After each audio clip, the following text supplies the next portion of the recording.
الحمد لله و الصلاة و السلام علی رسول الله. اما بعد. برادر سوال نمودند که در حالت از قیام به سجده رفتن اول دست به زمین می رسد یا که اول به پای می رسند. بارک الله فیکم. البته در این مسئله بین علما اختلاف است.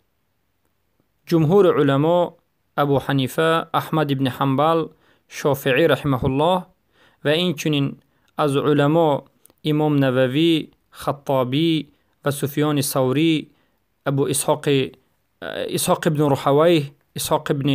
روحوی و طحاوی و دیگر نفر از علمای معاصر به مانند ابن عثیمین، ابن باز، همه این علما رحمهم الله میگویند که در حالت از قیام به سجده رفتن اول زانو باید به زمین برسد و همه اشان پیرو می شوند به صحابه جلیل عمر ابن الخطاب رضی الله عنه و یک روایتی هست که البته گرچنده که در روایت سندش کمی مشکل دارد به ابن عمر رضی الله عنه نیز نسبت میدهند.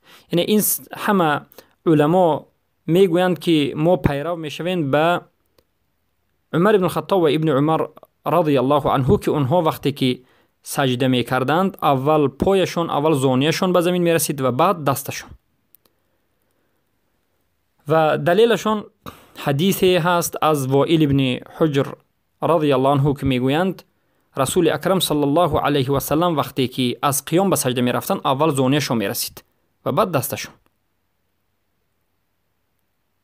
که البته این حدیث در سندش کلام است، علت است. دارقطنی این حدیث را معلل می دانند و علمای دیگر سند این حدیث را ضعیف گفتند. و این چون حدیث دیگری هست که ابو هریره رضی الله عنه نقل کردند که رسول اکرم صلی الله علیه و سلم میگویند اذا سجد احدكم لا يبرك كما يبرك البعير فليضع يديه قبل ركبتيه. زمانی که یک از شما سجده کرد به مانند شتور برک نکند. یعنی ابن القیم جوزی میگویند اول دستش رو نگذارد.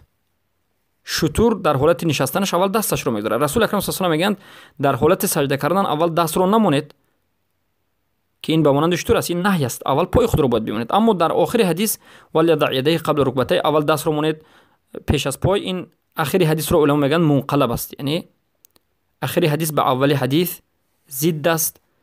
این دلالت میکرد که آخری حدیث منقلب است بلکه اول حدیث یعنی درست است. و این البته اختیاری ابن القیم الجوزی هست، ابن تیمیه رحمه الله هست که میگویند اول باید با زانو رود، انسان اول باید زانوش را رساند. و قول دوم میگویند در حالت سجده از قیام به سجده رفتن اول باید دست برود و این سخن اولا مذهب امام مالک رحمه الله است و این چنین از علما اوضاعی میگویند ادرکت الناس یضعون ایدیهم او ینزلون بایدیهم قبل رکبتیهم. یعنی من مردم را دیدم که اول دستهایشون را در حالت از قیام به سجده رفتن میگذاشتند و بعد زانوهایشون را. و این چنین بعضی از علمای دیگر را ذکر میکنند و این حدیثایی که در باب اول دست رفتن است این را ضعیف میدانند. لیکن والله اعلم چخیلی که ابن عثیمین میگویند هم به نقل و هم به عقل چیزی که راست می آید این است که اول زانو به زمین رسد. این طبیعتا هم موافق عقل است که هر جسمی که به زمین نزدیک است اول به همون به زمین رود. بارک الله فیکم. و والله اعلم ما هم همین قول جمهور علما، مذهب مالکی، مذهب البته ابو حنیفه، شافعی، احمد ابن حنبل که امام نووی، شیخ الاسلام ابن تیمیه، ابن القیم و این چنین خطابی و دیگری از علمایی که ذکر کردیم به مانند طحاوی و از علمای معاصر این ابن باز، ابن عثیمین و غیر رفتند، این رو راجح میدانیم.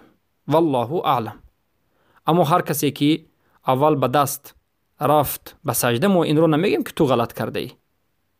чаро ки дар ин амр яъне ихтилоф васеъ аст. ихтилоф васеъ аст.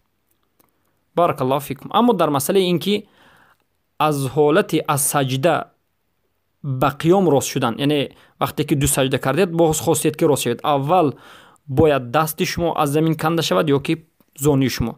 дар ин ҳолат чӣ хеле ки ривояти саҳиҳ аст аз Оиша модарамон радиаллоҳу анҳа, дар ривояти Бухорӣ буд ки мегӯянд Расули акрам саллаллоҳу алайҳи ва саллам дар ҳолати аз саҷда ба қиём хестанашон ҳамеша ба дасти худро мебардоштанд.